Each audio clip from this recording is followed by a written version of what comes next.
जैसा कि विदित है कि धर्मशाला के अंदर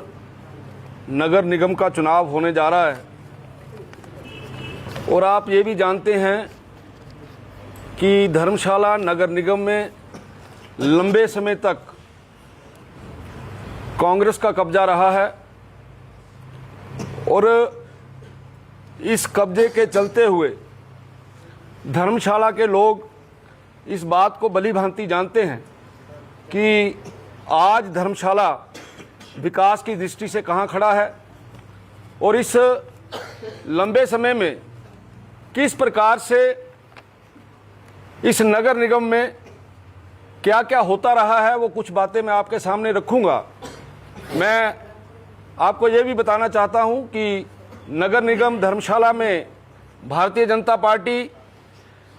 के कार्यकर्ता बड़े जोश के साथ काम कर रहे हैं और आने वाले दिनों में नगर निगम धर्मशाला पर भारतीय जनता पार्टी का कब्जा होगा, ऐसा मैं मानता हूं। लेकिन उसके साथ साथ मैं आपको यह भी बताना चाहता हूं कि धर्मशाला के अंदर जब नगर निगम जो है वो कांग्रेस के हाथों में थी और है,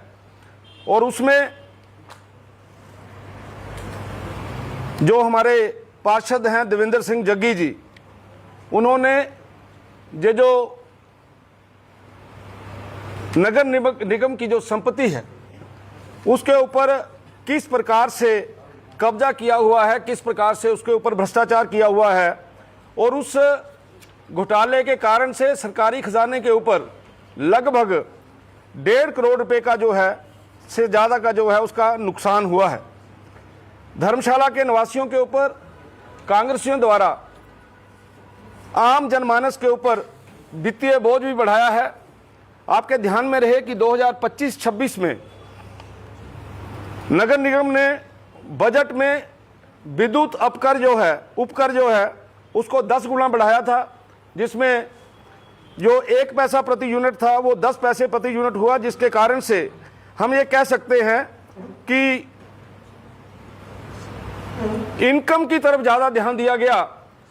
और जो आम जनमानस है उसको वित्तीय बोझ का जो है वो सामना करना पड़ रहा है। इसी प्रकार से आपके ये भी ध्यान में होगा कि 2017 में धर्मशाला के अंदर धर्मशाला बस स्टैंड परियोजना की शुरुआत हुई थी और इस निकम्मी जो हमारा इनका काम रहा है, काम करने की शैली रही है, जिसके कारण से उनकी जो प्रशासनिक अक्षमता जो है वो उजागर होती है कि उस बस स्टैंड का काम आज की तारीख में भी जो है वो पूरा नहीं हुआ है। आपके ध्यान में यह भी होगा कि नगर निगम के अंदर ठेकेदारों द्वारा किस प्रकार से भ्रष्टाचार जो है यहाँ पर फैला हुआ है। यहाँ पर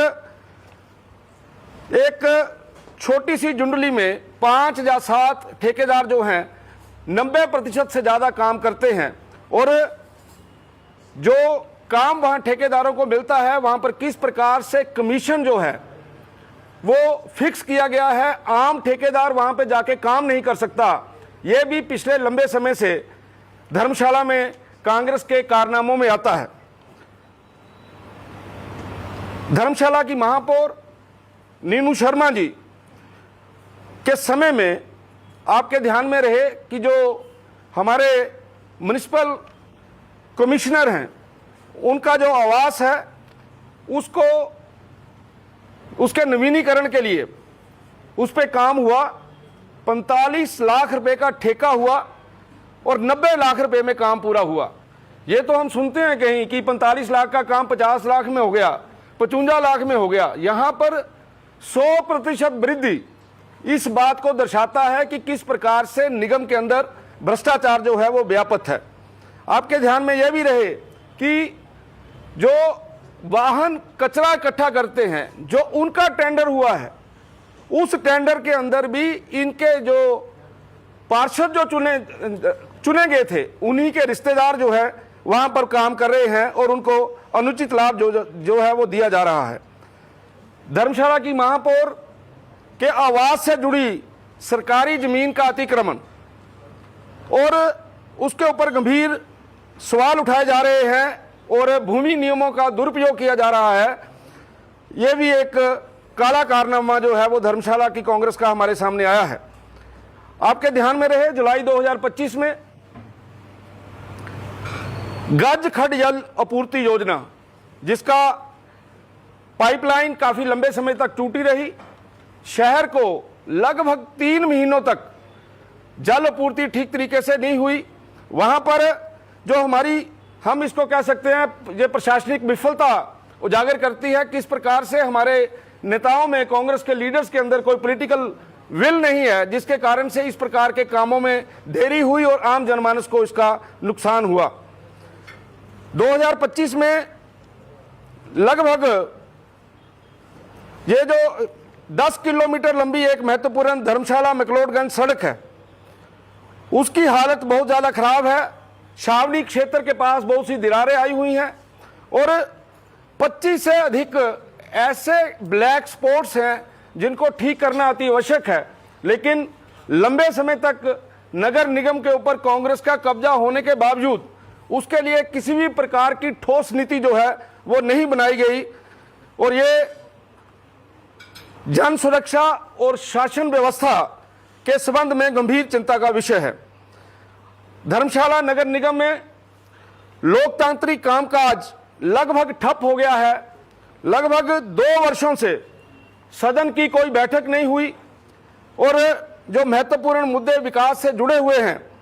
और जनता की जो शिकायतें हैं वो लंबे समय से लंबित पड़ी हुई हैं। आपके ध्यान में रहे कि वार्ड नंबर 13 दाड़ी के अंदर जो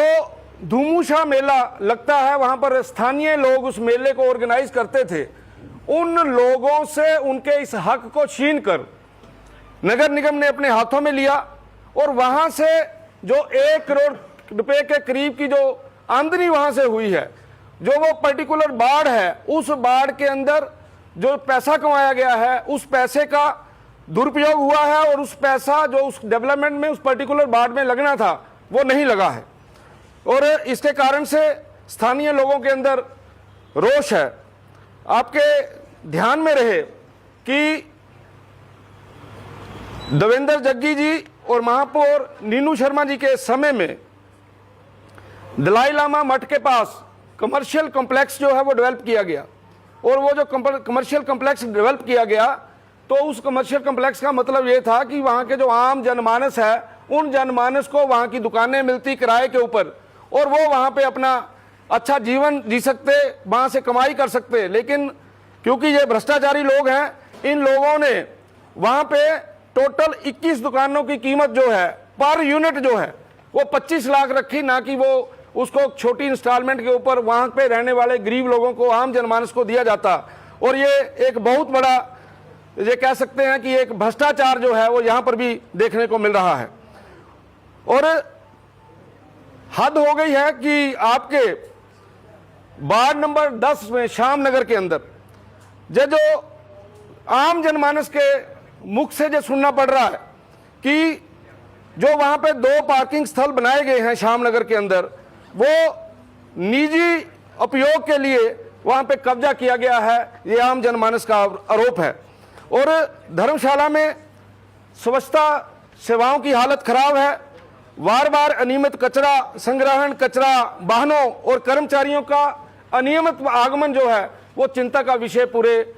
काउंसिल के अंदर बना हुआ है।